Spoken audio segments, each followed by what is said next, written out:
été poursuivi par la LICRA pendant plusieurs années après le procès Zemmour. Parce que, vous savez, quand on a 22 ans et que Alain Jakubowicz, que je voyais pour la première fois, avec son air de hibou hyperthyroïdien, vous voyez, s'est retourné vers moi et dit « Vous êtes tellement antisémite, vous défendez Zemmour. » Et comme je n'avais pas encore compris toutes les subtilités du dadaïsme, et que j'étais encore plus arrogant que ce qu'on dit que je suis, pour vous dire le problème, et bien ce jour-là, j'ai pas su quoi dire, parce que pour moi, l'antisémitisme est un sujet très grave. Comme le racisme est un sujet très grave. Moi, le premier mec qui m'a traité de nazi a pris un coup de boule, je vous le dis franchement. Parce que bon, moi je suis de famille de déportés, si vous voulez, il y a des choses avec lesquelles on ne joue pas nécessairement. Et j'avais pas compris qu'ils allaient me le faire payer. Et pendant 2 ans, j'ai perdu, pendant 1 à 2 ans, j'ai perdu tous mes boulots les uns après les autres. Vous savez, quand vous commencez une période d'essai, que tout se passe bien, que d'un seul coup vous fait venir dans un bureau et que la personne n'ose à peine vous regarder, vous dire non, je savais pas, non, attends, non, on savait pas, vous saviez pas quoi? Non, mais si, on nous a appelés, mais qui vous a appelé? Puis un jour, je suis tombé sur un mec sympa qui m'avait embauché, ils l'ont appelé, c'était Jean-Luc Schaffhauser. À l'époque, on vendait des idées protectionnistes clés en main pendant la campagne de vous savez, l'année où il y a eu Mohamed Merah.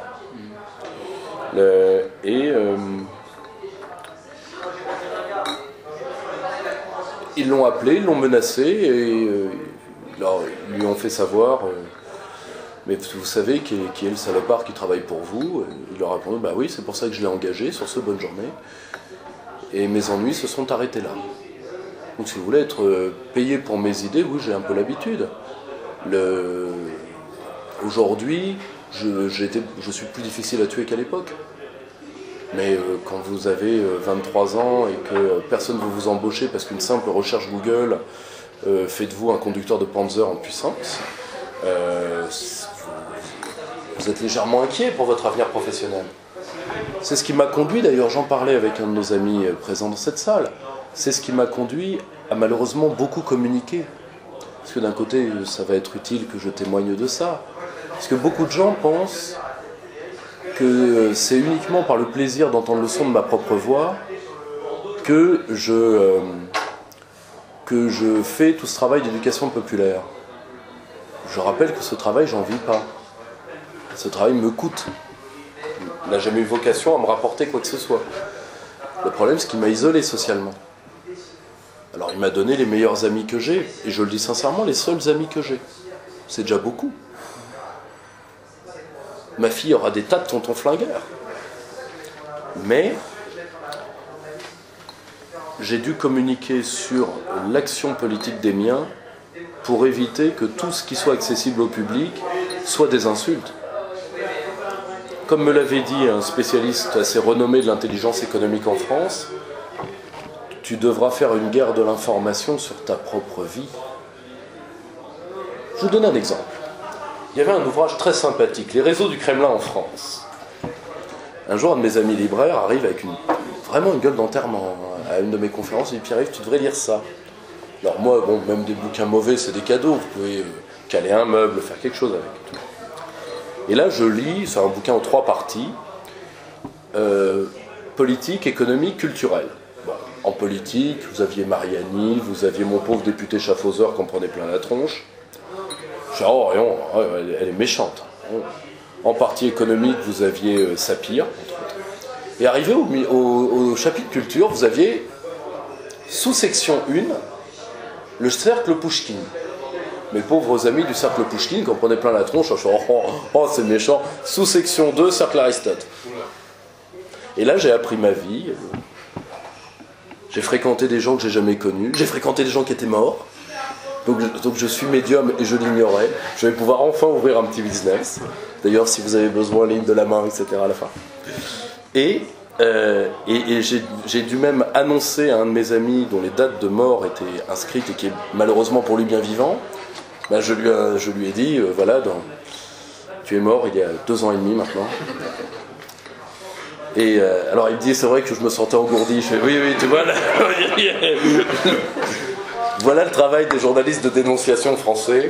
Mais comme me l'avait dit un journaliste d'un organe de presse du Parti Socialiste, quand je lui avais fait remarquer ce que vous aviez écrit sur moi est faux et vous le saviez, il m'avait dit oui, c'était faux, mais ça aurait pu. Pont, risque de pont. Crime de pensée, crime d'arrière-pensée. C'est pour ça que j'ai dû autant communiquer. Déjà aussi parce que j'ai une enfant en bas âge, un jour ou l'autre elle utilisera Internet et que mon père, ce salaud, bon, je sais qu'on est dans la région de Pagnol, mais quand même pas à ce point-là, et ça me fait moyennement envie. D'un côté, ils sont venus me chercher aussi. Hein. Parce que j'aurais très bien pu arrêter après l'affaire Zemmour. Pour moi, l'affaire Zemmour, c'était une affaire très simple. J'étais un troufion de la cause souverainiste, et les troufions se font tuer pour les généraux. C'est le principe de toutes les guerres. Donc j'ai fait mon œuvre de troufion. Par contre, je ne savais pas qu'en face, c'était des gens très susceptibles. Très très susceptibles. Mais bon, c'est comme ça. Au moins, cette vidéo va être très utile sur ce plan-là. Ensuite, si nous voyons l'état des forces, nous sommes au mois de décembre, donc ça va être l'heure des bilans et des projections pour l'année à venir. Si ça vous plaît, si ça vous dit, c'est ce que je vous propose.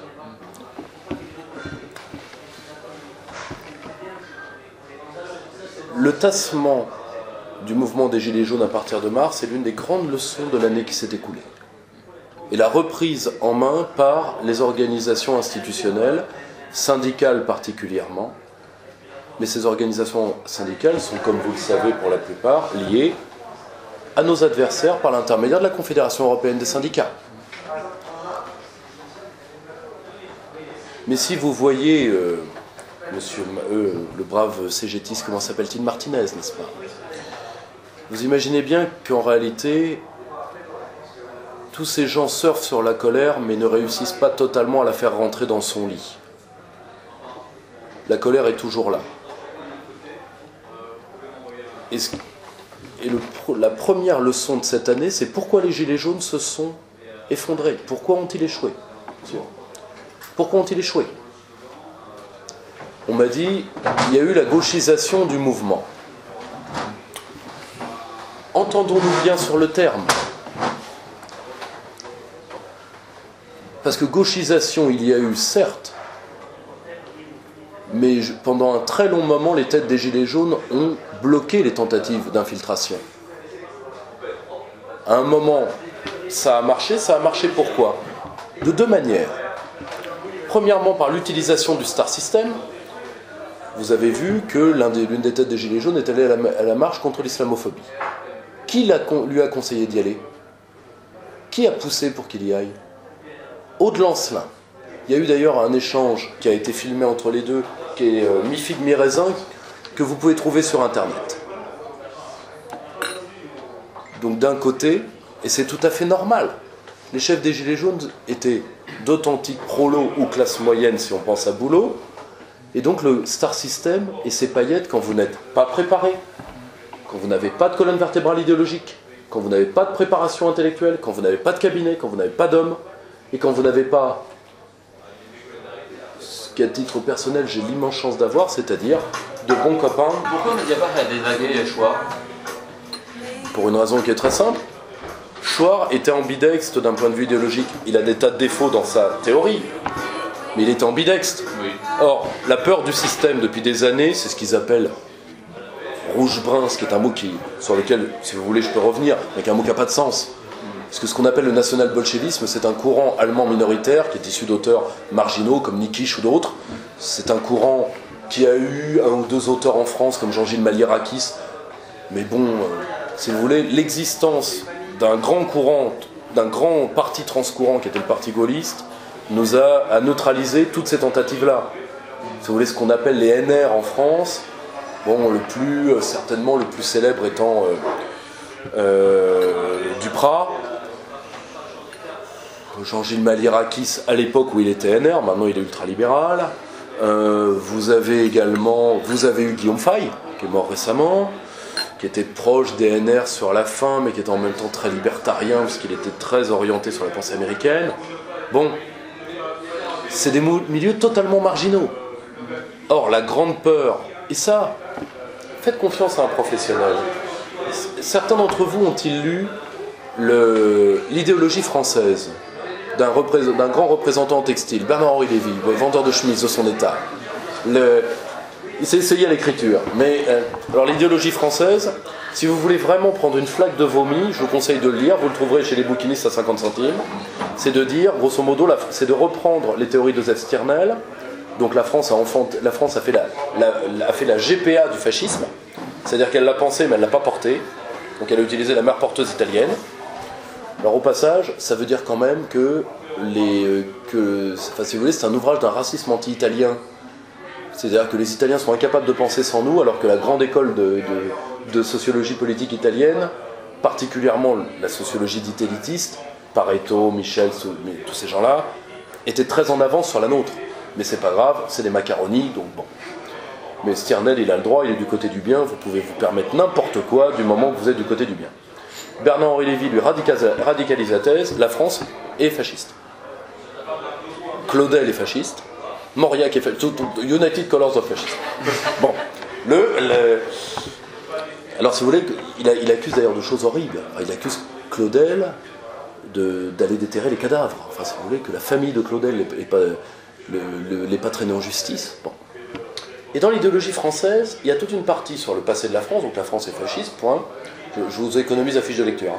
Et deuxièmement, il y a une partie actuelle. Quel est le fascisme français pour Bernard-Henri Lévy? Jean-Marie Le Pen? Certainement pas. Jean-Pierre Chevènement. Parce que Chevènement, c'est, je cite, la droite dans la gauche. Alors au passage, quand BHL fait du néologiste, c'est jamais très bon. Hein. Il avait voulu créer l'intellectuel unique du système qui était mi-Sartre, mi-Aron, il l'avait appelé Sartron. Et c'est dans Éloge des intellectuels qui est un de ses ouvrages les plus médiocres, que je ne vous recommande pas nécessairement. Et donc, la droite dans la gauche, tout simplement, d'arriver à ce que Sapir appelle les trois souverainismes. Le souverainisme politique, qui arrive à conditionner le souverainisme social, qui lui-même conditionne le souverainisme identitaire. C'est-à-dire d'avoir une doctrine unitaire. Et là, on est dans le rouge-brun. Alors au passage, quand vous voulez faire vraiment très peur dans les dîners, vous dites rouge-brun-vert. Vous rajoutez les barbus, vous ne savez pas pourquoi, mais ne vous inquiétez pas, votre interlocuteur ne saura pas plus que vous. Mais si vous voulez faire peur, très peur, n'hésitez pas à mettre les barbus là-dedans, de toute façon, au stade où on en est. Et en réalité, la grande peur du système aujourd'hui, c'est une nouvelle synthèse idéologique. C'est sur ça que nous butons depuis des années. Nous butons sur deux obstacles principaux. Une nouvelle synthèse idéologique et une nouvelle synthèse sociologique. Cette année, l'année qui se termine, a été symptomatique de ce double échec. C'est l'échec des Gilets jaunes parce que, à la fois par le Star System et également par les infiltrations internes, il est vrai que les gauchistes ont marqué des points. Mais d'un côté, dès qu'il y a eu des gens de gauche, et y compris de gauche modérée, parce que je vous rappelle quand même que la force du mouvement des Gilets jaunes, c'était autour du rond-point, personne ne dit pour qui il vote. Or on sait que, de toute façon, entre les 2 ou 3 brebis galeuses qui ont dû voter écolo, c'est Mélenchon-Le Pen, point. Et avec les partis souverainistes plus sérieux, DLF, Asselineau, ce que vous voulez, etc. Mais bon, l'électeur LREM de base, aussi débile soit-il, n'ira pas sur les ronds-points. Pourquoi? Parce que sur les ronds-points, il n'a pas de problème idéologique, il n'a pas d'idéologie. Il a un problème sociologique, c'est-à-dire qu'il va devoir croiser les proles. Et les prolos, comme disait Jules Renard, le peuple oui, mais pas sa sale gueule. Bon. Donc, c'était ça la magie des ronds-points. Et qui est né de quoi? Qui est né de l'échec de nos chefs à s'entendre. Qui est né de la médiocrité avec laquelle Jean-Luc Mélenchon a traité son camp souverainiste au point aujourd'hui d'ailleurs d'auto-avorter la LFI, et d'un certain débat dont vous vous rappelez peut-être, qui s'est terminé avec des gestes d'anthologie, Hein, c'est-à-dire, ça, c'est plus Travolta. Bon, donc, vous voyez le problème. Et devant ça, bah, nos bases ont réagi, ce qui prouve que notre peuple en a encore dans le bide. Parce que n'oubliez jamais que toutes les plaies qui arrivent à la France arrivent à l'ensemble de l'Europe occidentale. Et qu'il n'y a pas eu de gilet jaune ailleurs. Pourquoi ? Parce que pour avoir travaillé 5 ans en atmosphère européen, je vous le dis sincèrement, sauver la France, ça va demander beaucoup de choses. Ça va demander des combats, ça va demander de la sueur, ça va demander des larmes. C'est pas gagné, mais il y a des pays en Europe qui sont déjà passés de l'autre côté. Je vous le dis franco. C'est pour ça que, moi quand les mecs me disent on va sauver l'Europe, machin, la grande Europe contre la masse immigrée, tu vas aller chercher les derniers Belges autochtones de Molenbeek pour faire la révolution ? Non, franchement, surtout que là, il faut y aller à la pince à escargot, il faut déjà les trouver. Hein. Mais, si vous voulez, ça n'a pas de sens, malheureusement, ou heureusement. C'est un état de fait. Vous avez des tas de pays d'Europe de l'Ouest qui sont dans le spleen historique. Vous savez, le général de Gaulle avait une phrase que nous avons réutilisée là, pour le dernier numéro de Perspective Libre, le numéro sur la décadence. Il n'y a de fatalité que les peuples qui s'allongent pour mourir. Le combat pour la vie d'une nation, je vous dis ça de tête, ce n'est pas la formulation exacte. Le combat pour la vie d'une nation se gagne tous les jours contre les forces internes et externes de destruction. Le pire ennemi d'un peuple, c'est lui-même. Tout le reste, c'est de l'incidence. Vous voyez ? Un peuple fort, l'immigration, ça tue... Par exemple, prenez le cas de l'immigration, qui est une des grandes angoisses des Français qu'il ne faut pas nier. L'immigration, ça tue les cités déjà mortes. Une cité forte subjugue une part de ses immigrés pour les assimiler, et l'autre, ça dépend d'eux. Ça dépend d'eux. Ça peut aussi très mal se finir, mais les cités fortes peuvent résister à ça. Vous voyez ce que je veux dire ? Mais pour ça, il faut se rendre compte que notre peuple, lui, a encore une partie de force. La seule chose, c'est qu'il la gaspille. Il la gaspille comment ? Parce que l'utilisation pour les gilets jaunes de la forme nébuleuse était intelligente. Un parti vertical, si vous voulez, triangulaire, j'utilise le triangle comme forme, hein, ne motivez pas conspi.net et M. Rudi Reichstadt. Merci. Si vous voulez, ce qu'on appelait dans le temps les partis mécaniques, un peu comme les organisations mécaniques, comme l'était l'armée républicaine irlandaise. C'est un peu passé de mode, pour une raison. Ce sont des organisations qui se décapitent facilement. La nébuleuse, par son côté réticulaire, est très moderne. La seule chose, c'est qu'on a confondu nébuleuse et chienlit. Une nébuleuse, ça s'organise, comme le reste. Ce n'est pas que les gilets jaunes ne l'ont pas voulu, c'est qu'ils l'ont commencé trop tard. Parce que justement, ils voulaient échapper, dans une dynamique schwardienne d'ailleurs, au chef. Le problème, c'est qu'à un moment, l'autorité s'incarne. Qu'on le veuille ou non. Il y a toujours des réceptacles. Pourquoi ? Pour une raison qui est toute bête. Et qui en réalité ne vient pas de ce qu'en psychologie politique on appelle le leader charismatique, qui en réalité vient de vous. Pourquoi on se choisit, je dirais pas nécessairement un chef, mais une autorité de référence ? Pour lui faire payer ses péchés. Parce que vous en avez besoin. Je ne dis pas vous en tant que... Ne vous sentez pas visé en tant que personne, d'un point de vue collectif. Nous avons besoin de nous reconnaître dans une autorité à laquelle nous déléguons une part de notre souveraineté individuelle et à laquelle nous faisons payer nos péchés. Parce que si ça se passe mal, c'est sa faute. Vous voyez ce que je veux dire ? Donc le phénomène d'autorité doit être encadré, mais il doit être vu comme normal. Or, tout le mouvement du début des Gilets jaunes, c'est de dire le caractère d'autorité est pathologique. C'est faux. Surtout face à un corps social français qui a un besoin d'une autorité juste, certes, mais d'une autorité quand même.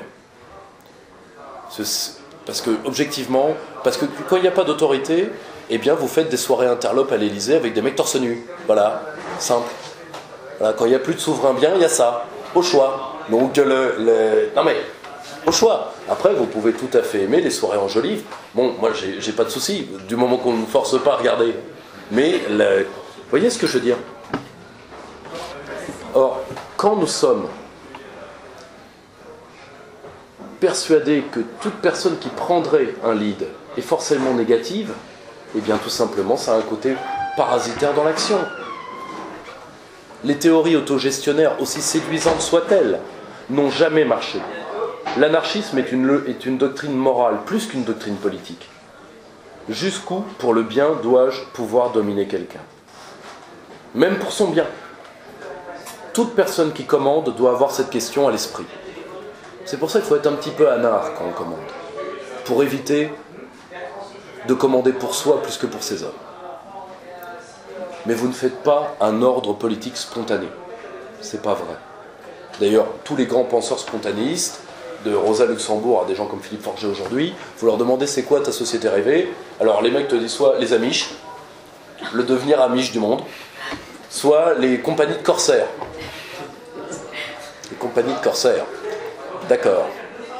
Donc ça veut dire perroquet, jambes de bois, enfin non, franchement, non. Enfin, sauf pour rire ma fille, pour faire rire ma fille, jamais. Je vous le dis tout de suite, jamais.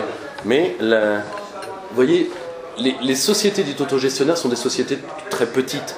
L'art politique, c'est de gérer le nombre. Voilà. Il y a 70 millions de Français, il faut les faire vivre. Et le mieux possible.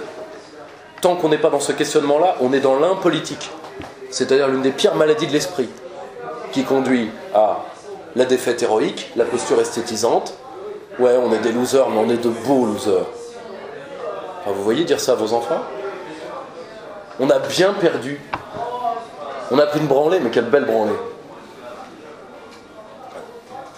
Là, il y a une pathologie qui, là, pour le coup, vient principalement des milieux de droite. Parce qu'il y a une sorte de culte de la mort héroïque, contre lequel j'ai rien d'ailleurs, mais le but d'une nation n'est pas de faire des générations de martyrs héroïques.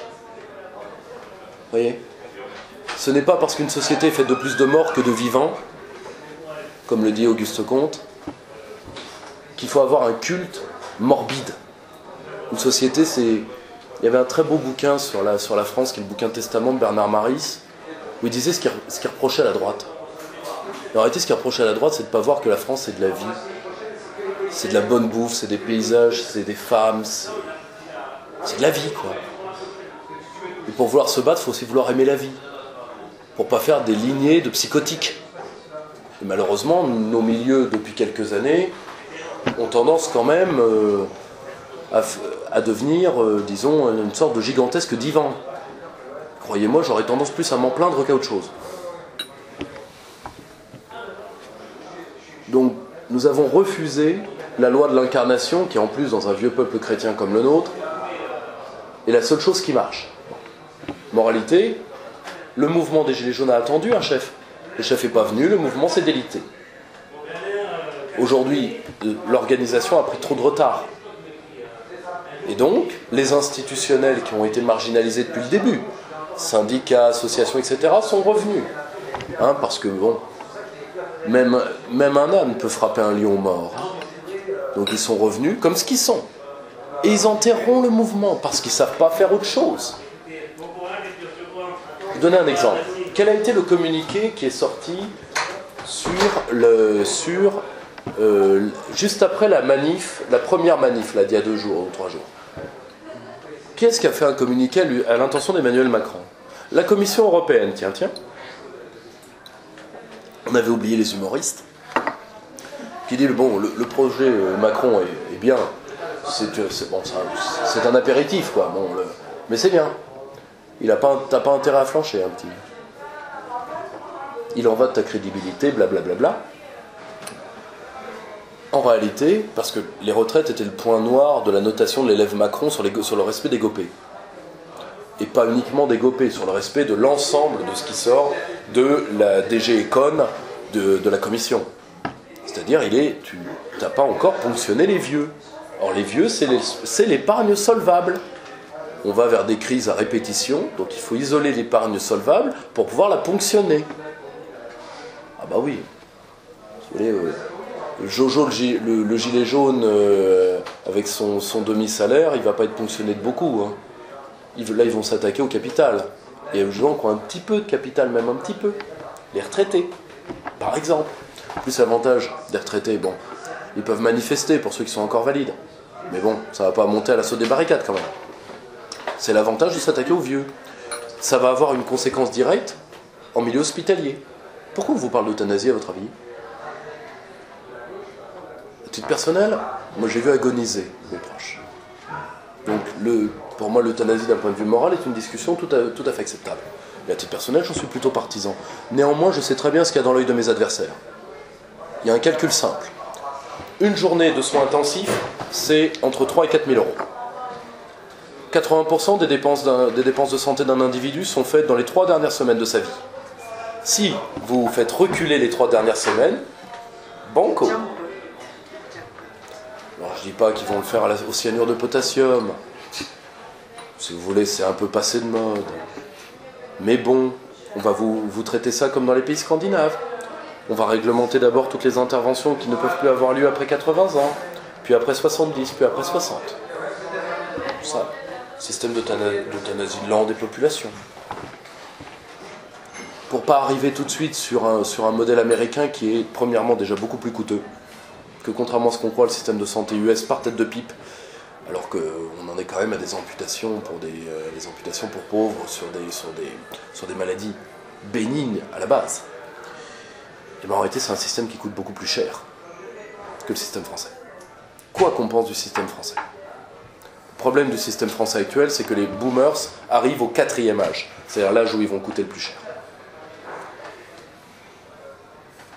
Et qu'on a déjà tellement déséquilibré la sécurité sociale pour eux, sur la branche famille et contre la branche famille, que là on se demande où est-ce qu'on va piquer de l'argent. Mais Macron a la solution. Les caisses particulières et les régimes spéciaux. Très simple. En réalité, ça va faire des économies de bout de chandelle, comme d'habitude. Mais à la fin des fins, on vous donnera les clés en main de la vraie solution, qui est tout simplement la privatisation globale. Ou partielle, mais par exécution successive, du système de santé. Et principalement du système assurantiel, c'est-à-dire là où il y a le gras. Je ne parle pas des hôpitaux, c'est ingérable. Non, les hôpitaux vont devenir de vastes dispensaires. Comme le sont déjà ce qu'on appelle les maisons médicales de province, où mon brave papa a refusé, parce que il dit, j'ai pas fait 10 ans après le bac pour faire de la médecine de brousse, donc je ferai de la médecine libérale, et donc il est resté médecin libéral, enfin d'ailleurs il l'est toujours, vu qu'il n'a pas pris sa retraite depuis 6 ans, parce que sinon il n'y a plus de médecin. Point. Donc il y a une sorte de Rwanda gériatrique et provinciale qui se prépare. C'est comme ça qu'on fait crever un peuple et un pays. Avec en plus, disons, les encouragements de nos maîtres bruxellois de loin. Vous comprenez pourquoi Macron ne lâchera pas. D'où l'utilité de ressusciter les institutionnels. À la fois les syndicats demi-jaunes, CGT, FO, et les syndicats jaune-jaune, CFDT. C'est-à-dire le négociant de poids des chaînes, tout de suite. La seule chose, c'est que ça ne neutralisera pas le mouvement social. Le problème, c'est que ce mouvement social est dans la main, en partie, disons, de l'extrême gauche du capital, pour parler comme le camarade Charles Robin. Mais pourquoi? Parce que dès qu'il y a eu des gens socialisés à gauche, même inoffensifs, moi j'ai vu les militants nationaux se casser des cortèges des Gilets jaunes. Et il y a bien longtemps déjà. C'est nous qui n'avons pas de tradition, de contact et de dialogue avec le mouvement social et avec le mouvement ouvrier. Enfin, on l'avait, on ne l'a plus. On ne l'a plus. Et c'est normal d'ailleurs. Toute une partie de nos cadres ont été formés et déformés par la pensée de la guerre froide. Donc il y a encore des gens qui traquent des communistes. Je leur souhaite bien du plaisir. Hein. Mais il y a encore pas mal de nos cadres qui traquent, qui pensent sincèrement que le communiste le couteau entre les dents et le gauchiste en sarouel qui sont en face d'eux aujourd'hui sont une seule et même lignée anthropologique, ce qui n'est pas vrai. Ce qui n'est pas vrai. Nous n'avons jamais compris la spécificité du gauchisme. Jamais. Et donc nous n'avons jamais su les combattre. Ni dans les universités, ni dans la société. Nous n'avons jamais su les analyser. Jamais. On leur a opposé une propagande anticommuniste traditionnelle, dont ils se foutent complètement, parce qu'ils détestent encore plus les proles que la bourgeoisie de droite. D'ailleurs, généralement, ils n'y appartiennent pas. C'est pas parce qu'ils sont crasseux qu'ils sont pauvres. Donc, première grande leçon de cette année, c'était ça. Le mouvement est tombé en deux phases. Premièrement, les nationaux sont partis, et non pas avant qu'ils soient virés. Aujourd'hui, ils ne pourraient pas y retourner. Mais les nationaux sont partis d'eux-mêmes. Quand d'ailleurs une partie des nationaux n'a pas nui au mouvement social en disant, par exemple, c'est très bien les gilets jaunes, les revendications sociales, mais il faudrait peut-être parler des sujets sérieux. Et là, de revenir dans tous les regatons de la droite et de l'ultra-droite sur les minorités, les machins, les trucs, alors qu'à la base, c'était un mouvement social. Mais nous, comme nous n'avons pas de modèle social, comme nous ne savons pas quoi faire de l'état social, nous ne savons pas comment le faire évoluer, nous n'avons quasiment aucun intellectuel. Alors vous me direz, il y a déjà intellectuels du mouvement national strict, il n'y en a plus beaucoup. Mais le mouvement souverainiste est suffisamment vaste, et vous n'avez que des intellectuels qui viennent de la gauche du mouvement. Je pense à Christophe Rameau particulièrement, qui est quelqu'un que je vous recommande, pour penser ces questions-là. Donc résultat, comme on ne sait plus penser la question sociale, eh bien on la rebascule tout de suite sur des questions identitaires qui sont vraies. Mais c'est pas ça que le peuple nous demande pour l'instant. Quand on vous demande comment vivre à deux, avec 2 SMIG dans l'état actuel, ce n'est pas la peine de répondre « Ah bah c'est simple, on va fermer l'aide médicale d'État pour Mouloud ». Ce n'est pas ça que la population nous demande. Ça ne veut pas dire qu'il faut maintenir l'aide médicale d'État. Ça veut dire que déjà en termes de montant, on n'y est pas. Et croyez-moi que l'économie de l'aide médicale d'État, pour moi, est un fait évident. Sauf dans un cas. Maladie grave contagieuse. Et oui. Ou alors vous allez revoir les bonnes maladies de la pauvreté, choléra, la peste, etc. Déjà la tuberculose est déjà revenue, donc vous inquiétez pas, ça va être sympathique les banlieues françaises dans pas longtemps d'un point de vue épidémiologique. Donc, vous voyez, comme on a désappris la question sociale, on la rebascule perpétuellement sur les questions identitaires. Une partie d'ailleurs de nos chefs attendent, et M. Buisson a eu l'intelligence de l'avouer. Quand Buisson avait commenté lourdement, il avait passé à Zemmour, à tout le monde, un rapport des affaires sociales disant quoi ? Qu'une partie des Français avait de plus en plus peur que leur système social soit vampirisé par l'immigration. Et Buisson d'en conclure, eh bien liquidons le système social. Comme ça, il n'y aura plus de vampires. Et donc vous allez demander au peuple français, dont vous attendez qu'il se batte contre l'immigration, vous allez le bousiller socialement. En plus. Et après en plus, ils doivent voter pour vous. En plus. Ce qui ne veut pas dire de ne pas avoir un discours sur l'entrepreneuriat. Comprenez-moi bien. Si vous entrez dans la technique, vous pouvez avoir un discours cohérent. Le problème, c'est que tous ceux qui voulaient avoir un discours unitaire et cohérent ont été éliminés du camp national. Je vous donne un exemple très précis, quelqu'un qui ne fait pas l'unanimité dans cette salle, mais qui a toujours voulu avoir un discours unitaire et cohérent, et qui a beaucoup travaillé la doctrine, Florian Philippot. Je vais vous donner quelqu'un d'autre, qui est un de mes proches, Philippe Murer. Bon, l'économiste Philippe Murer avait travaillé sur ce qu'on appelle le déficit sans larmes. On est sur du 40 milliards d'économies en dehors de traiter la question européenne, qui est celle encore qui nous coûte le plus cher. Excusez-moi. Avec la question migratoire, ce que je veux bien entendre. Le problème, c'est qu'aujourd'hui, la question migratoire est une part de la question européenne, malheureusement. Donc, vous voyez, et c'est pour ça que nous n'avons pas fondamentalement compris le problème Gilets jaunes. Alors que les Gilets jaunes, dans leur chef comme dans leur cadre moyen, ne nous ont jamais été hostiles. Est-ce que vous avez vu, mis à part comment il s'appelle ? Fly Rider. J'ai des doutes sur la traduction. Mais le chevaucheur de mouches. Pourquoi pas ? Pourquoi pas ? Why not ? Pourquoi pas ? Hein ? Et moi qui pensais que les scouts avec castor allumé étaient arrivés au pire surnom possible, mais non. Ou Rodriguez, pas grand-chose en soi dans le mouvement. Rodriguez c'est avant tout un martyr parce qu'il a un œil en moins. Bon. Mais des gens comme Boulot nous ont jamais été hostiles. Des gens comme Ludowski nous ont jamais été hostiles. Ils sont même assez patriotards d'ailleurs si vous les écoutez. Mais on n'a pas su faire ce dialogue-là. On l'a pas su et on l'a pas voulu. Aussi parce qu'on a un culte de la loose, de voir un mouvement de prole qui allait plus loin que les mouvements nationaux et qui crée plus d'individualité belle et présentable à notre peuple que 20 ans de souverainisme, que 30 ans de mouvement national, bonsoir monsieur,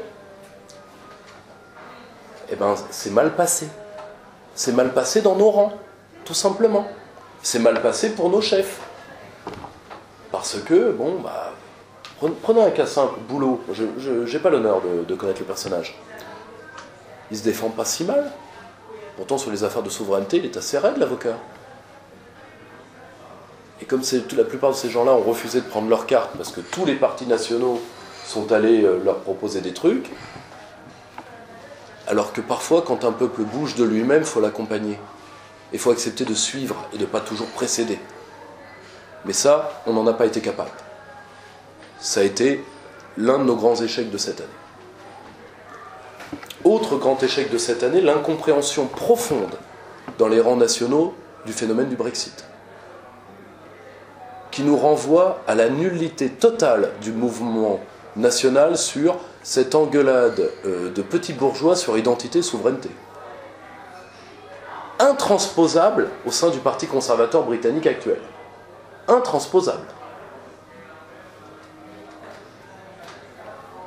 Les Anglais nous ont donné une leçon de choses. Et de notre propre nullité. Parce que nous, pendant qu'on fait de la philosophie, eh bien, Bojo a réussi ce que personne ne pensait possible. Il a fait céder l'UE sur l'accord qu'il voulait. Là, il est en bonne passe pour gagner les élections, et après, ciao bello. Donc la charge de la sortie de l'UE, d'un seul coup, va changer. Va passer des Britanniques aux membres restants. Déjà, l'Allemagne a dit, je ne paierai pas. À votre avis, qui va aller dire aux Allemands, je vais payer à votre place? Allez, à votre avis? Je suis un fou amoureux de l'Union Européenne, j'ai un goût immodéré pour les vieilles et les casques à pointe, je suis. Donc, vous voyez? Et moi, qu'est-ce que je vois dans le camp national?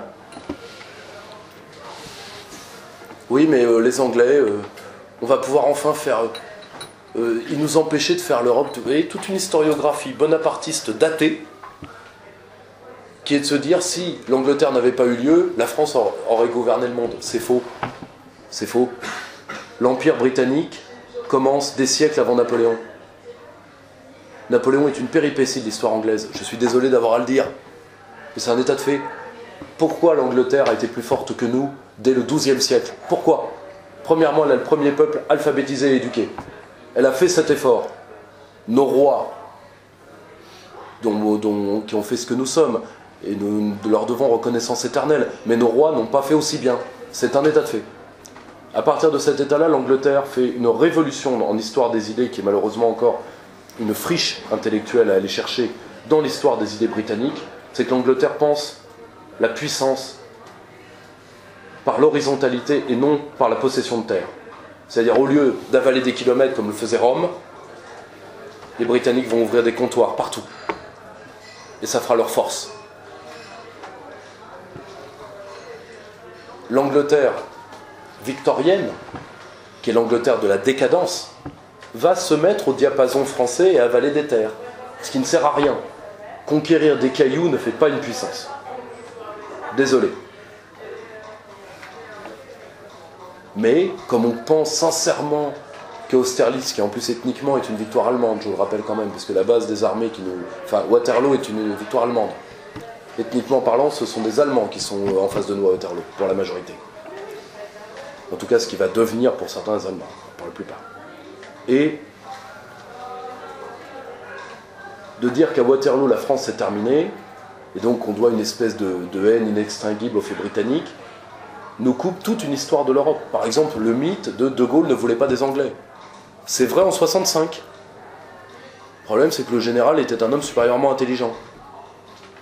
Donc quand on lui refusait de défoncer une porte, il cassait une fenêtre. Et il a compris que les Anglais pouvaient paralyser la structure qui allait venir et l'empêcher de devenir une structure politique parce que le général avait une confiance, disons, relative dans ses successeurs. L'avenir lui aurait donné, enfin, s'il l'avait vu, l'avenir lui aurait donné raison. Nous, on n'a pas compris. On n'a pas compris l'extraordinaire, disons, tactique politique que le Parti conservateur a mis en place sous le magistère de Johnson. Et d'ailleurs, je ne le cache pas, une partie de la droite du mouvement national déteste Johnson parce qu'il est entouré de représentants de l'immigration récente. Or, c'est pas à la faute de Johnson si, pour être un vrai homme de droite en Grande-Bretagne, avoir des origines indiennes ou pakistanaises peut aider. Je vous donne un exemple, vous avez tous entendu parler des viols ethniques qui ont lieu en Grande-Bretagne. Eh bien, ça vous a forgé quelqu'un comme Priti Patel, la ministre des Affaires intérieures de Bojo, d'origine indienne, qui, elle l'a très bien dit, ça ne tiendrait qu'à elle, il serait exécuté, parce qu'elle est une passionnariat de la peine capitale. Et aujourd'hui, vous jouez à front renversé en Grande-Bretagne, c'est-à-dire que les vieilles familles aristocratiques britanniques de souche veulent vendre leur pays, vu que c'est elles qui sont derrière les Lib Dem. Je ne vous parle même pas de Corbyn et de ses problèmes confessionnels. Je vous parle des Lib Dem, c'est-à-dire du LREM anglais, la Ligue de la Terre. Eh bien, vous avez des familles de lords derrière ça. Et autour de Bojo, ce qui était déjà le cas à la mairie de Londres, bah, vous avez des Anglais récents, mais beaucoup plus raides sur les questions importantes. C'est un cas non transposable vis-à-vis de la France. Je ne suis pas du tout en train de vous dire que c'est transposable. Je vous dis que nous ne l'avons pas compris. Et résultat, on ne se rend pas compte que la réussite du Brexit est un fait de sécurité nationale pour la France. On ne s'en rend même pas compte. Si les Anglais gagnent, ils ouvrent une brèche dans ce qui nous domine à titre premier. Et nous, pendant ce temps-là, on fait de la philosophie. Moi, j'avais encore un neuneu qui me disait « Oui, mais les pays qui ne sont pas dans l'Europe, ils ont quand même des immigrés, hein ?» Alors, il y a des peuples qui peuvent choisir l'immigration. Je sais que ça choque aujourd'hui, vu nous l'ampleur du problème. Mais il y a des peuples qui peuvent le choisir. Déjà, toutes les communautés immigrées ne se valent pas. Je vais vous donner un exemple très simple. Vous auriez uniquement les 200 000 latino-américains et les 1 million d'asiatiques qui sont en France. Est-ce que vous voudriez nécessairement les voir être mis dans des bateaux? Sincèrement dit. Pas nécessairement, parce qu'il y a des lieux où vous ne les trouvez pas, par exemple. Nos prisons. Alors vous me direz, il n'y a pas de statistiques ethniques, comment tu peux le dire? Ben, oui, mais il y a des statistiques pour les immigrés des pays d'envoi. C'est-à-dire ceux qui ont une nationalité étrangère, ils sont comptés. Et je vais vous choquer, et je vous demande quand même de bien vous accrocher au mobilier, si je vous dis que parmi le plus grand nombre de prisonniers en France, il y a des Algériens. Ouais. Là, tu vois, ton petit cœur a craqué. Là, je vois, je suis désolé, je ne suis pas aussi méchant que ça d'habitude. Mais, vous voyez, le problème, c'est que nous, qu'on en veuille ou pas, c'est pas nous qui décidons. Sauf sur des quotas très minoritaires, type les quotas d'étudiants. Mais les quotas d'étudiants, on va être très simple. Un immigré clandestin qui vient par le quota étudiant, vous lui interdisez, vous savez par quoi il va venir? Par un visa touriste. Et après, il va disparaître dans sa communauté. Le visa va expirer, et donc il sera un immigré clandestin. Point. Vous voyez, si vous voulez, c'est par une politique totale qu'on s'attaque aux faits migratoires. Le problème, c'est que ça, on n'en a pas les moyens, parce que c'est pas nous qui avons les rênes. Et toute chose que nous pouvons faire pour gêner le phénomène migratoire est justiciable du droit communautaire. Ce qu'on dit, vous savez, la France pourrait changer les conditions du regroupement familial. Oui, mais on oublie de vous dire la fin du texte. À condition que ces changements ne rendent pas impossible la réalisation du droit inconditionnel qu'est le regroupement familial. Et ça, c'est l'UE elle-même, et pas la CEDH, la grande méchante CEDH, c'est la CJUE. qui dit « Ah, vous leur demandez de parler la langue ?»« Ah oui, non. Ah non, non. Non, non, non, c'est discriminatoire ça, monsieur. Ah si, si, non, non, Troisième Reich, tout ça. Si, si, si, si. Non, non. Si, si, les heures les plus sombres, tout ça, etc. Bon, bah maintenant, donc ça c'est interdit, et puis vous leur donnez un petit billet au passage. » Philippe Séguin avait raison, la souveraineté c'est comme la maternité. Enceinte ou pas. C'est un concept entier. Ça ne se négocie pas. Et ce que je vois aujourd'hui, c'est que le camp national régresse dans sa vision politique. Régresse parce que, par la peur de la substitution ethnique et culturelle, ce que je peux tout à fait comprendre, mais nous régressons intellectuellement. C'est-à-dire que par la trouille, nous sommes prêts à collaborer. Il n'y a pas de souci, hein. Le problème, c'est que quand on collabore, ça c'est une leçon historique, on collabore avec tout le monde. Quand vous avez l'habitude de vous mettre à quatre pattes, casque à pointe, babouche, n'importe quoi, vous léchez ce qui est à votre portée. Et malheureusement, je vois beaucoup de gens qui, par la trouille, surtout la trouille n'évitera jamais rien. La trouille n'arrête pas l'immigration, si vous voulez. C'est comme ceux qui me disent on va faire une grande armée européenne, on va les mettre sur les côtes, ils vont tirer sur les coques de noix. Enfin, pourquoi pas, mais enfin, là on est dans du mauvais jeu vidéo. Là le virtualisme commence à faire des ravages terribles dans nos rangs. Pour moi c'est la deuxième grande incompréhension de cette année. On n'a pas compris ce qui était en train d'arriver. Dernier point, on n'a pas compris que nous avons gâché une chance extraordinaire. Peut-être. Si Donald Trump n'est pas réélu, ce que je n'ai pas à souhaiter ou pas, je ne suis pas américain, c'est les affaires du peuple américain. Mais Donald Trump était le seul président américain indifférent à la réussite ou à l'échec du projet d'intégration européen. Le seul. Parce que pour lui, la colonie coûte trop cher à maintenir. Qui que soit celui qui le battra s'il est battu, nous allons revenir au statu quo ante. Peut-être pas avec la même violence qu'Obama ou que les Clintoniens, mais malheureusement, nous allons retrouver le parti démocrate dans son horreur, si Donald Trump est battu, c'est-à-dire un parti européiste au dernier degré. Et européiste pour une raison qui est très simple. Je le dis assez souvent, mais imaginez ce que c'est pour les États-Unis, l'Union européenne. La plus belle réussite de vos services extérieurs. Vous vous rendez compte de ce que c'est de faire un projet pendant un siècle et qu'il aboutit ? Qui est capable de ça ? Pour ça, si vous voulez, que l'anti-américanisme neuneux, qui est de dire c'est des ploucs, des bouseux et des fanatiques religieux, je veux bien, mais parfois il faut admirer l'homme qui t'a battu, si tu veux une revanche, justement.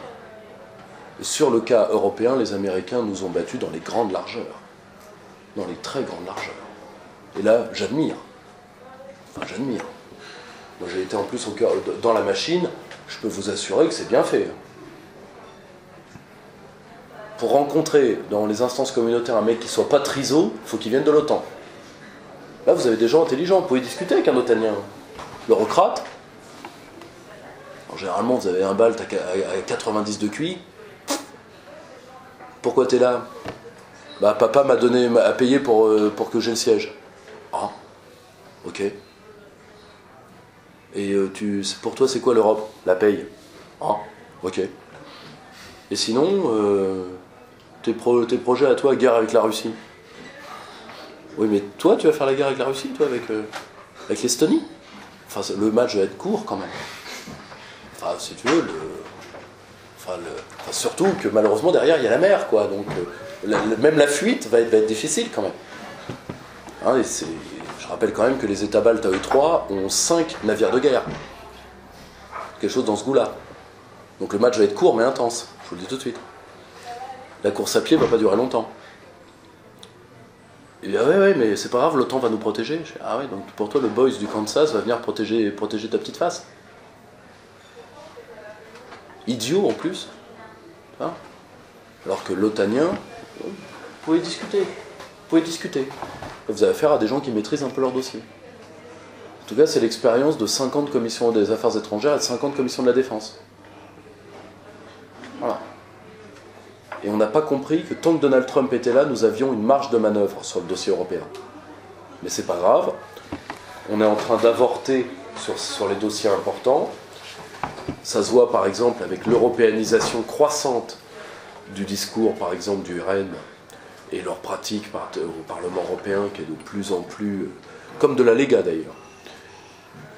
Le problème, c'est que quand le Parti démocrate reviendra, je vous le dis tout de suite, hein, c'est aussi pour ça que Bojo veut faire le Brexit coûte que coûte.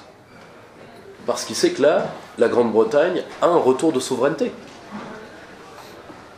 Quand le Parti démocrate sera là, ça va aller très vite. Hein. Ils vont dire à tout le monde de se calmer. Ils vont faire exactement ce qu'a fait Obama. Vous vous calmez tous et vous rentrez dans le rang. Et croyez-moi, l'eurocratie va redevenir très américanophile. Tous ceux qui vous ont fait croire qu'il y avait des discours d'autonomie de l'Europe, en réalité, ce n'est pas une autonomie par rapport à l'Amérique, c'est une autonomie par rapport à la personne de Donald Trump. Et surtout, ça veut dire quoi l'autonomie de l'Europe? Un jour, il va falloir quand même réfléchir au-delà des slogans. On ne fait pas...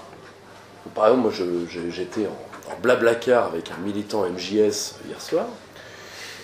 Malheureusement, le chauffeur maghrébin, c'est très sympathique d'ailleurs, m'avait reconnu. Et donc il donne mon nom. Et là je me dis, oups, l'amoniste, hein, parce qu'il m'a dit que moi je suis très proche de Benoît Hamon. Encore un kebabier. Et je me suis dit, ça va mal se passer. Heureusement, il essayait de fouiller dans son portable avec mon nom. Heureusement, je lui ai dit, au fait, comment tu vois les prochaines présidentielles? Est-ce qu'Olivier Faure va y aller? Tout le monde l'attend. Alors Olivier Faure, pour ceux qui ne voient pas, c'est le premier secrétaire du Parti Socialiste. Même lui, il faut lui répéter à intervalles réguliers. Parce que tu vois, il fallait bien que je dois le poisson et, entre Montpellier et Avignon. Et bon, ok. Il était sympathique, mais bon, disons qu'il n'a pas inventé l'eau chaude. Mais il me sort, ouais, on aurait dû faire une armée européenne. Je dis, ah ouais? Alors, moi, vous savez, je suis un peu taquin. Je dis, ah ouais? Mais avec quelle tradition militaire? Avec quel armement? Avec quel entraînement? Syndiqué ou pas l'armée? Parce que l'armée allemande est syndiquée. Et on les entraîne comment? On les entraîne plutôt comme l'armée allemande, qui a une heure de pause après chaque type d'entraînement, ou comme les légions étrangères françaises, c'est-à-dire marche ou crève. Et on leur donne quelle école doctrinale, quelle école stratégique, et quelle langue de commandement. Alors là, d'un seul coup, je voyais très bien se dessiner le mot erreur bug 404. Mais au moins, pendant ce temps-là, il a arrêté de chercher mon nom sur son portable. Qu'est-ce qu'on ferait pas comme subterfuge pour pouvoir rigoler un petit peu dans ce monde de brutes? Mais l'autonomie de l'Europe, ça veut rien dire. Ça ne veut rien dire. Faut bien le comprendre, ça. L'autonomie, c'est-à-dire le fait de pouvoir décider soi-même de son destin, il faut avoir une conscience de soi. Et c'est au niveau national, les consciences de soi. Parce que si vous voulez, ou alors il y a une conscience de soi massive dans tout le continent d'être européen. Il va falloir me le démontrer. Hein. Parce que sinon, on peut entrer on peut entrer plus fort dans la dinguerie. Hein. Pourquoi pas une autonomie, je ne sais pas, de la blanchitude, de la noiritude, de l'islam. Tiens, on va faire Monsieur Islam d'un milliard deux dominé par les Asiatiques. Pas tes yeux, là. Tu vois? Donc, il y a les bruitages et les effets spéciaux. Mais, donc si vous voulez, notre camp a fait 3 erreurs majeures, rien que cette année. Pourquoi? Comme toujours. Manque de formation, manque de colonne vertébrale, manque d'enracinement sociologique, et tout simplement manque de masse critique.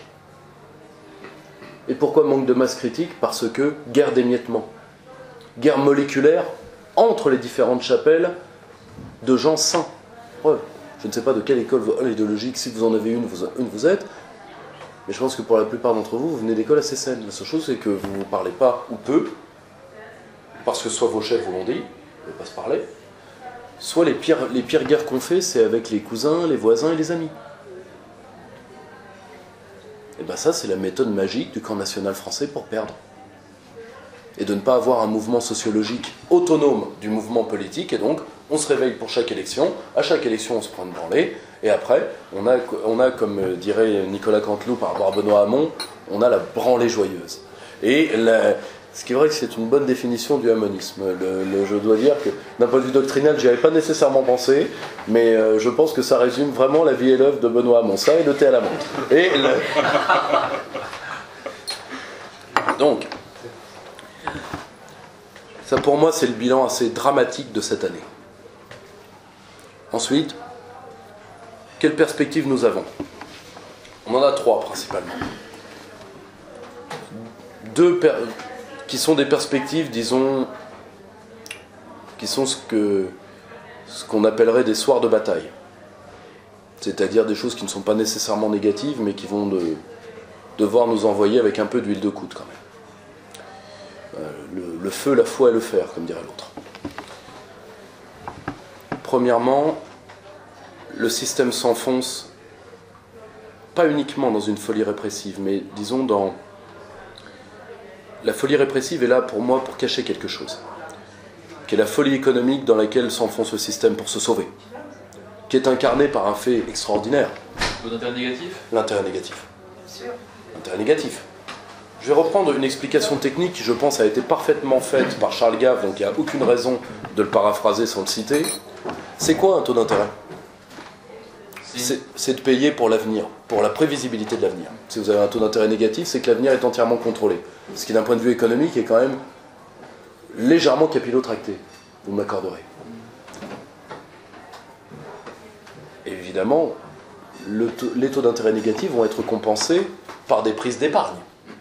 L'Allemagne, qui dans ce genre qui dans la spoliation est quand même un pays d'avant-garde, reconnaissons-leur ça, a commencé. Et ça viendra ici, avant la grande chypriotisation qui, du point de vue du droit communautaire, est prête. Elle peut être organisée en quelques jours. Vous savez pourquoi ils ont commencé par Chypre? Parce que Chypre avait deux particularités qui facilitaient et qui rendaient l'exercice plus réaliste. Premièrement, Chypre, les banques chypriotes sont dépositaires de trois types de comptes. Les militaires britanniques, les mafieux russes et les chypriotes. Donc, il fallait pouvoir maintenir certaines banques ouvertes pour que les Russes, parce que, attention, ce type de Russes-là, toucher à leur pognon, mauvais plan. Non, mauvais plan. Je ne sais pas si vous vous rappelez ce que sont des hamburgers russes à la grande époque, mais c'est quand même de mettre un mec dans l'asphalte bouillante et de l'écraser sous des pierres, et après vous en remettez un, etc. Et des pierres et de l'asphalte et des pierres et de l'asphalte. Ce qu'on appelait un hamburger russe à l'époque. Donc si vous voulez, le caractère, si vous voulez, de troubadour élégiaque de ces mecs-là, sincèrement, je parierais pas mes parties vitales ou reproductives sur la question. Donc, deuxièmement, de maintenir les antennes des banques chypriotes de Londres ouvertes pour que les militaires britanniques puissent sauver leur pognon, parce que là, sinon, incident diplomatique majeur, et rincer les autres. Et de voir si les autres allaient pendre leurs banquiers ou pas. Ils ne l'ont pas fait. Réussite totale. Les populations n'ont pas réagi par la violence. Je n'appelle à rien, je dis juste que la violence est une voie d'accouchement de l'histoire, c'est un constat. Et si je vais en tôle pour ça, eh bien alors ça veut dire qu'il va falloir me foutre en tôle la moitié des Hegeliens de France. Ce qui représente quand même un peu de monde encore dans l'université. Il n'y a pas uniquement des docteurs en genre aujourd'hui quand même. Hein, bon. Bon, je sais que c'est une espèce qui apparaît. Alors ça fait pas de petit, mais ça apparaît quand même. Mais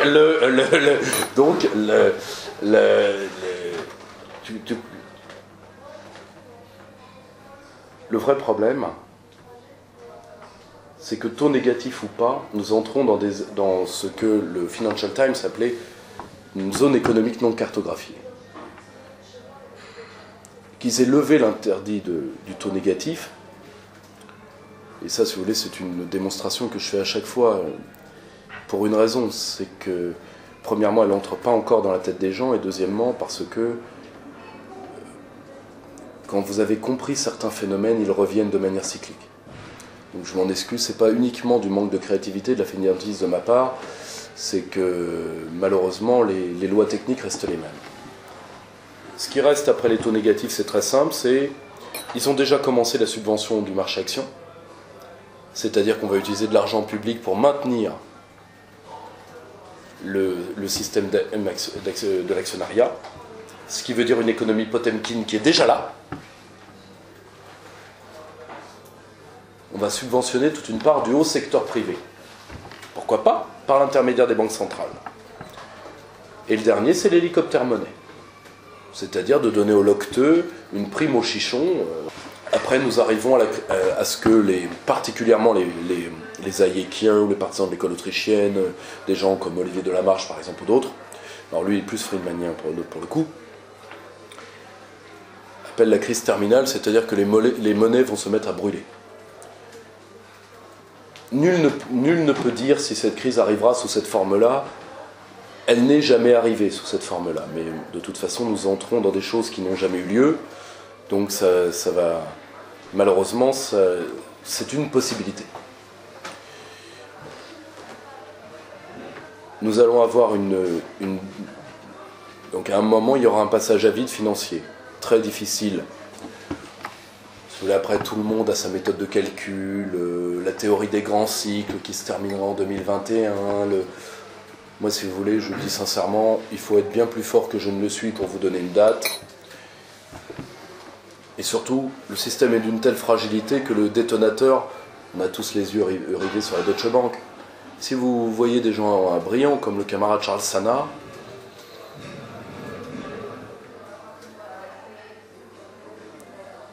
lui, il ne croit pas comme détonateur. Il y en a d'autres possibles, il y en a plein. Des prêts étudiants aux États-Unis, le système est d'une fragilité totale. Et l'arme monétaire est largement émoussée. Comme je le disais tout à l'heure à des amis, les pays émergents ne banqueront pas une deuxième fois pour nous. La leçon de 2008, comme le dit très bien le général Éric de la Maisonneuve dans le cas de la Chine, a été retenue. On ne peut pas faire confiance aux Blancs, bien compris.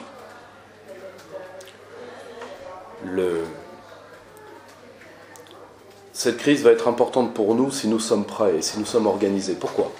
La force du bloc élitaire français, et là-dessus je rejoindrai les analyses de Jérôme Sainte-Marie, la force du bloc élitaire ne supportera pas une grosse crise. Pourquoi?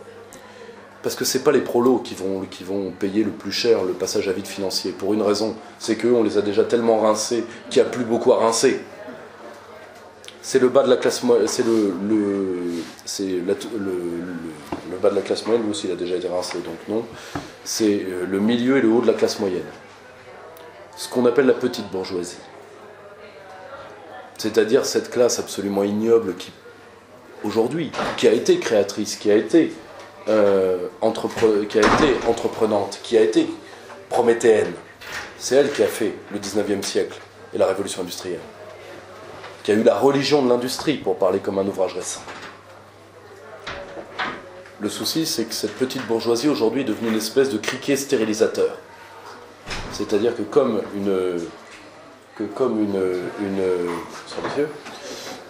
une gigantesque nuée de criquets, prenez un exemple, nous étions à Avignon hier avec les amis. Regardez ce qui est devenu le Festival d'Avignon, par rapport à ce que c'était. Aujourd'hui, même les locaux se cassent, tellement c'est mauvais. C'est-à-dire que la petite bourgeoisie vient écouter ces écrivains ridicules. Là, nous sommes à Montpellier, terre de Christine Angot. Non, mais si, elle est dans vos rues, n'allez pas chasser tout de suite. Et attendez que je finisse quand même. Il n'y a pas de raison, vous ne me laissez pas tout seul. Et j'ai fait des heures pour venir vous voir, moi aussi. Mais ce qui va être il faut redonner un sens à cette classe-là, qui malheureusement, par des particularités de l'histoire de France, n'a pas eu de sens historique tout le long de son existence. Au passage, sans vouloir faire peur à qui que ce soit, c'est le sens premier du terme dictature du prolétariat, de ramener la petite bourgeoisie aux intérêts du prolétariat parce qu'elle les partage. Je ne veux pas faire peur à qui que ce soit, j'ai de très bons amis staliniens. Mais il faut bien comprendre que nous ne sommes pas les premiers à nous poser cette question. Le mouvement ouvrier se l'est posé. Pourquoi la petite bourgeoisie travaille avec la haute bourgeoisie qui la trahira? Est-ce que vous croyez sincèrement que le notable montpelliérain est quelque chose dans l'œil d'Emmanuel Macron? Ou dans l'œil de Bernard Arnault? Vous y croyez sincèrement? La seule chose que le notable montpelliérain, par effet de cliquet, se dit, tu vois, toujours plus près de toi, portefeuille. Tu vois, j'en serai un jour. Non, t'en seras pas un jour. T'en seras pas un jour, malheureusement. Parce que l'ascension sociale, y compris dans la classe bourgeoise, n'existe quasiment plus, ni en France, ni dans l'Europe de l'Ouest, ni dans la plupart des pays occidentaux, il faut être très clair. C'est là où la problématique des inégalités est importante. Parce que l'inégalité, c'est aussi le changement social par la modulation de classe et la capacité d'un pays à se recréer des élites neuves, prométhéennes, entreprenantes et nationales. Et qu'il n'y ait pas un seul économiste national sur la question des inégalités et qu'on s'en remette tous à Hello Piketty, tu vois, sincèrement, est une des marques aussi de notre dégénérescence. De dire, de toute façon, les inégalités, c'est trucs de prol, machin, rien à foutre. Le nombre de fois que j'ai entendu ça, et pas uniquement au Club de l'Horloge. À la rigueur, ce serait que dans la secte. Pourquoi pas? Mais malheureusement, bien au-delà. Chaque théâtre, si vous voulez, c'est le terrain qui détermine la mission. Quand des marins combattent à terre, ce sont des fusiliers marins. D'accord? Nous pensons être suffisamment riches que nous refusons des terrains de combat et donc l'ennemi les occupe. C'est tout bête. Comme disait le général Sheridan, le meilleur moyen de gagner une guerre, c'est d'arriver le premier avec le maximum de troupes sur le champ de bataille. Et là aussi, nous sommes dans une panne d'inspiration. Alors que nous avons de jeunes intellectuels, nous avons des artistes, nous avons tout ce dont nous avons besoin. Mais nous ne le faisons pas. Quand cette crise arrivera, cette petite bourgeoisie va être, pour la partie qui va tomber économiquement, déboussolée. Et elle va faire comme en 2008. Elle va venir se poser des questions, et elle va venir se poser des questions où? Chez nous. Comme à chaque fois. Elle va commencer à dire pourquoi suis-je dans la merde.com et elle va tomber sur Asselineau, l'UPR, etc. Non mais d'un côté, combien de gens étaient des européistes parfaits jusqu'à ce qu'à un moment le réel leur explose à la gueule, ils se disent tiens, débat sur l'euro. Non mais combien en 2008, moi je vais vous donner un exemple tout bête, là encore, hier soir dans mon Blablacar, le brave chauffeur maghrébin me dit oui je vous suis depuis les affaires de la dette, c'est vachement important. Alors, moi 2008 ça m'a secoué. Et moi j'avais vraiment peur que le commissaire aux idées propres du MJS, alors bon, physiquement parlant il m'aurait pas pendu, hein, je vous le dis tout de suite. Mais quand même, si tu veux, j'imagine la tête qu'il a dû faire quand le wifi s'est rallumé, tu vois, rouge et rond. Ah non mais attends, c'est horrible pour lui, vous imaginez? C'est comme s'il était monté dans un Panzer sans s'en rendre compte. La crise après, il a dû aller le dire à son chef de cellule, enfin c'est encore des cellules au MJS, qui avait déjà une autre question, mais... Non, mais, vous voyez, par exemple l'affaire de 2008, ça a choqué. Voyez le nombre de questionnements qui ont profité de l'horizontalité numérique, c'est un état de fait, mais qui sont arrivés à partir de cette époque-là. Et donc, il va falloir que nous soyons suffisamment organisés pour choper. Alors je ne dis pas que toute la moyenne et la petite bourgeoisie va nous tomber dans les bras, c'est pas vrai. Une bonne partie va s'effondrer psychologiquement et une partie va se radicaliser dans son opposition contre les prolos. Et va suivre le macronisme jusqu'à en crever la gueule ouverte. Ça je vous dis, les anciens disaient donne à chacun sa propre mort. Donc il ne faut pas avoir de pitié exagérée pour ces gens-là. Première perspective. Deuxième perspective. Un affrontement générationnel se prépare dans nos rangs. Parce qu'il y a de plus en plus de gens qui sont des gens très bien, qui sont des gens d'une trentaine, d'une quarantaine d'années, et qu'en ont marre qu'on perde. Tout le temps. Avec constance et générosité. Et qui sont empêchés de monter par des structures partisanes. Déjà la forme parti politique, je le dis sincèrement, est pour moi une forme condamnée. Si vous voulez, c'est une forme des... N'oubliez jamais qu'un parti politique, c'est une transcription électorale d'un fait militaire. En réalité, ça date des guerres de grande mobilisation. Et les partis croupions qu'on a là sont des partis d'agonie. Et si vous ne me croyez pas, voyez François Baroin. Voilà. En plus, il y a des gens qui ont une agonie sale, il faut quand même le reconnaître. Mais bon. Et dans nos rangs, ça se voit parce que Nous n'avons pas eu la chance d'avoir Macron. Macron a incarné le passage de génération du système. Lui, le jeune président des vieux. Nous, on reste avec des vieux perdants. Cas typique, la PME montre tout. Lose, lose, lose, relose. Et 2022, lose, je vous le dis tout de suite. Elle perdra. Et elle ne peut que perdre. Elle n'a pas perdu avec les équipes qu'elle avait la dernière fois. Si vous n'avez pas gagné avec Florent Philippot, vous n'allez pas gagner avec Louis Alliot. Je vous le dis tout de suite. À un moment, il faut quand même se désiller les yeux. Après, il y en a qui disent oui, mais c'est pas grave, on va perdre ce coup-ci, mais après on aura Marion, et puis après on aura Olympe. Pourquoi pas? Le problème, c'est qu'à un moment, la France ne supportera plus, donc elle ne sera plus.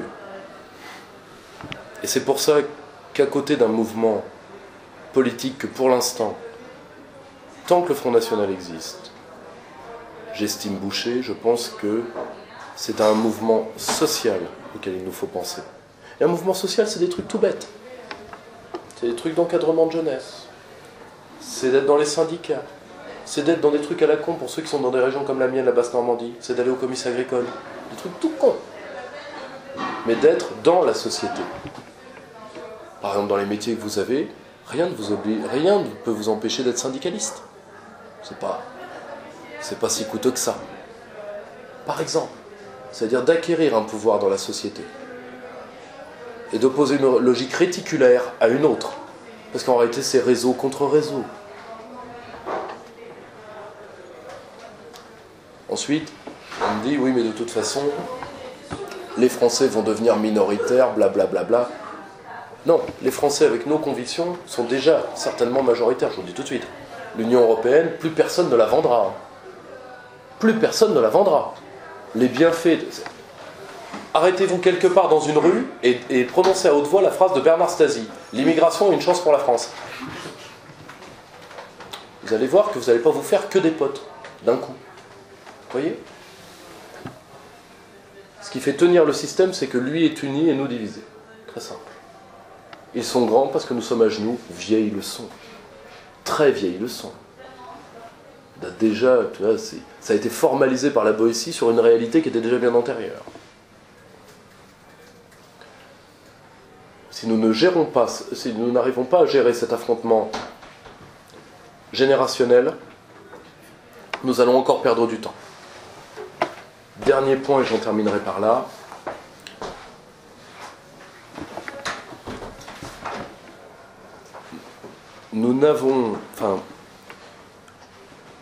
Dans les 2 ans à venir, il y a une autre actualité qui va se poser de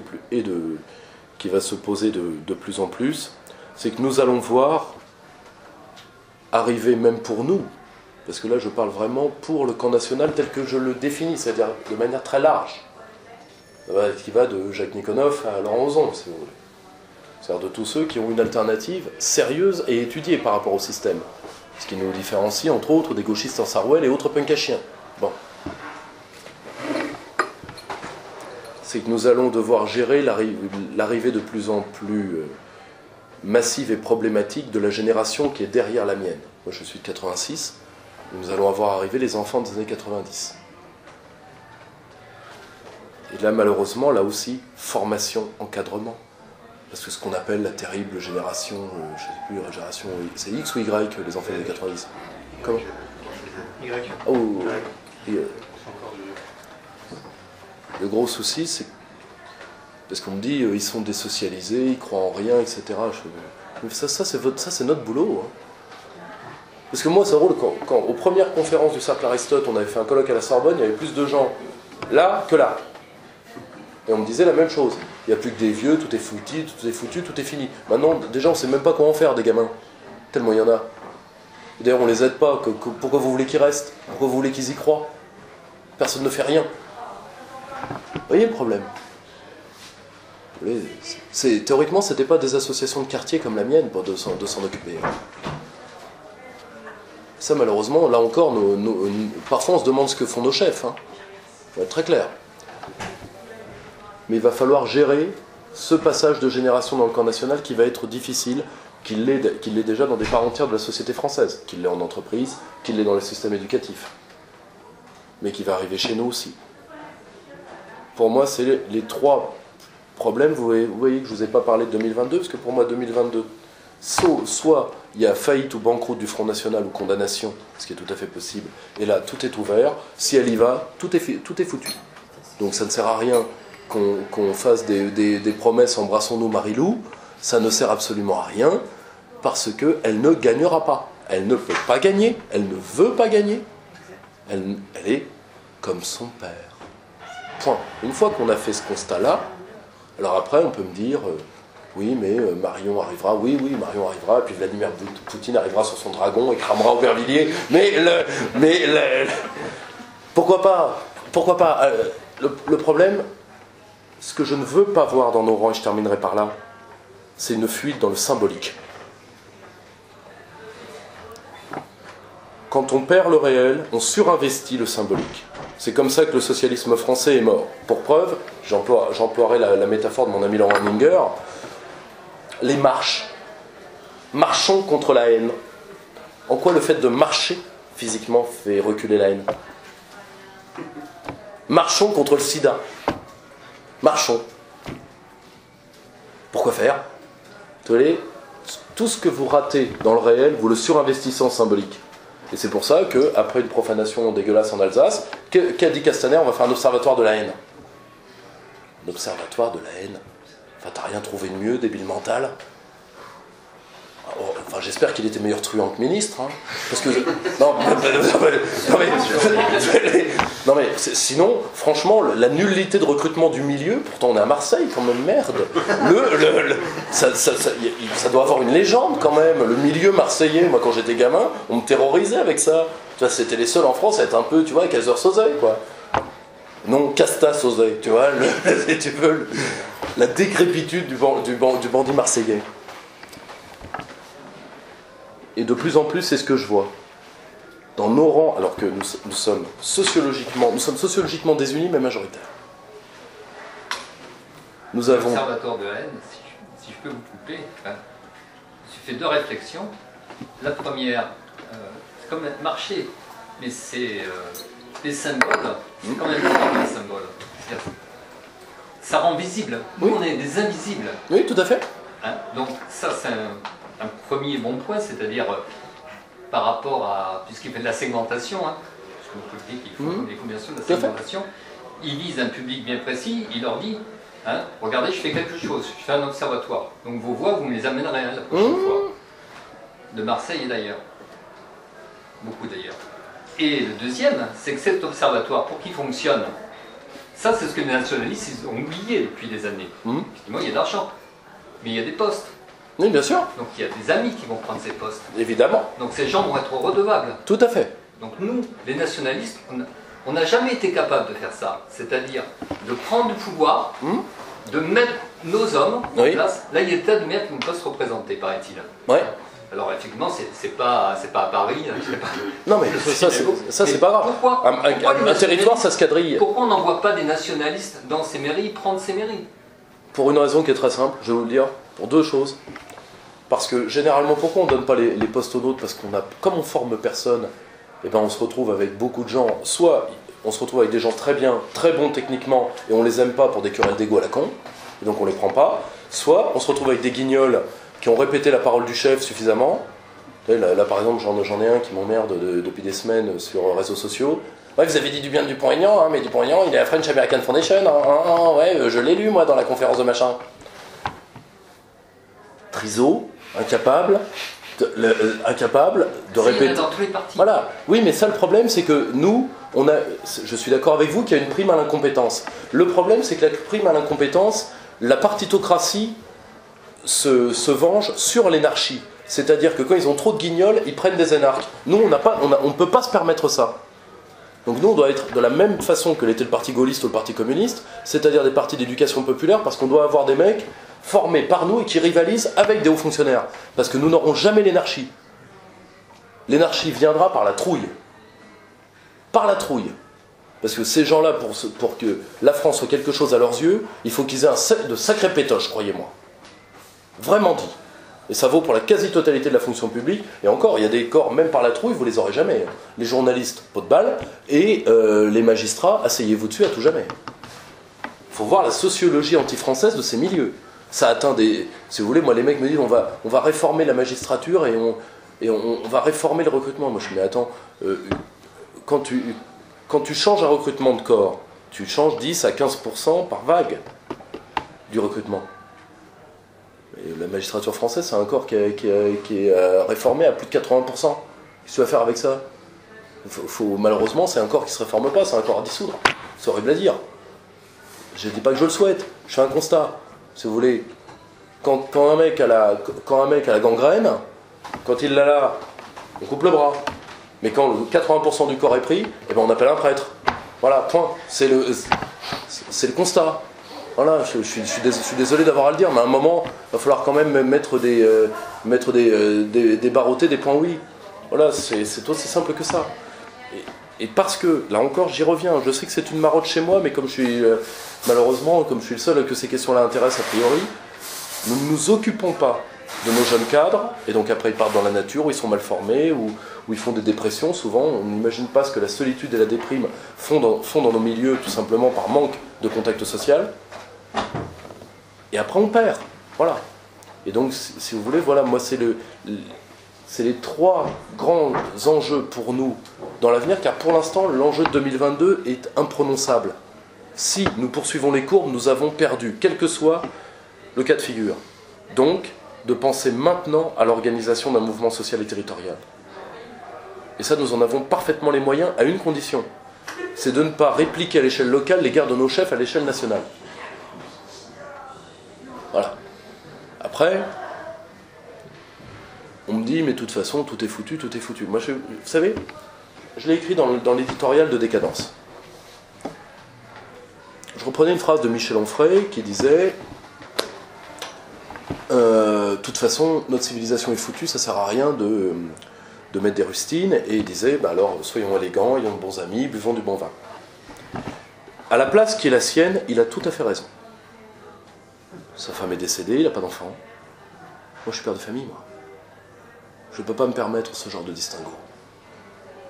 Vous savez, le général de Gaulle disait à Churchill qu'il lui reprochait de ne pas plier devant Roosevelt, et Churchill lui disait, mais regardez-moi de Gaulle, face à Roosevelt, je plie, et puis je me redresse. Et de Gaulle a cette phrase que je trouve extraordinaire, il dit, je suis trop pauvre, je ne puis. Moi, je suis trop pauvre, je ne puis. Voilà. Je ne me résous pas à ça, parce que déjà, je vous le dis sincèrement, moi, j'ai un côté scientifique très froid. Un État, une nation, c'est des horloges. Il y a des tas de cadrans démographiques, sociologiques, etc. La France n'est arrivée dans la zone rouge quasiment d'aucun de ces cadrans. Je ne dis pas qu'elle est bien, elle n'est pas bien, mais elle n'est pas foutue. Il y a des pays qui sont foutus. Il y a des pays même qui sont foutus et contents. Regardez là... chez nos amis scandinaves en Suède, les sympathiques nouveaux Suédois, les fameux CPS, chance pour la Suède, s'affrontent pour l'instant à la grenade. Parce que pour l'instant, nos IVA ne font pas au bout de 30 ans de présence. Là, ils s'affrontent à la grenade et au pistolet mitrailleur. Eh bien, la presse suédoise parle du caractère festif des nouveaux arrivants. Alors, là, c'est festif. Qu'est-ce que ce sera quand ils seront farceurs? Non, mais voilà. Non, mais vous avez des pays où c'est fini. Bon, alors... Par contre, moi, je suis père de famille. Donc, c'est soit l'exil, soit jusqu'au bout. Mais ma fille n'a pas un père pour lâche. Voilà. C'est simple, ça. Enfin, pas un lâche pour père. Pardonnez-moi. Et j'ai pu le constater dans les contacts que nous avons eus ces 2 derniers jours grâce à cette invitation. Je vois un spleen se dessiner dans nos rangs alors qu'il n'y a aucune raison. Regardez votre moyenne d'âge, c'est extraordinaire. C'est improbable dans toute l'Europe. Vous devriez être content. Mais non. Si vous voulez, il ne faut pas voir comme un chemin de croix ce qui peut être une grande aventure et la dernière grande aventure de notre peuple. Or, quoi qu'on en pense, les Français seront morts quand ils auront rendu les armes totalement. Et s'il y a bien quelque chose que ces 2 dernières années nous ont appris, Parce qu'on les croyait tous morts, les Gaulois. Hein. Parce que vous imaginez pas le nombre de trucs que j'ai reçus par mes correspondants par rapport aux Gilets jaunes. Putain, les Gaulois, vous êtes revenus, on vous croyait morts. Après Macron, vous avez cru tout scanner. Mais non, vous êtes toujours là, finalement. On vous a invisibilisé, vous avez très bien donné le terme. La seule chose, c'est que quand on est invisible, quand on est une contre-société dans l'œil de nos ennemis, eh bien on agit comme tel. On s'organise comme contre-société. Avec notre vie sociale, notre vie culturelle, notre vie éducative. Et si nous ne le faisons pas, c'est notre faute. Je vous remercie.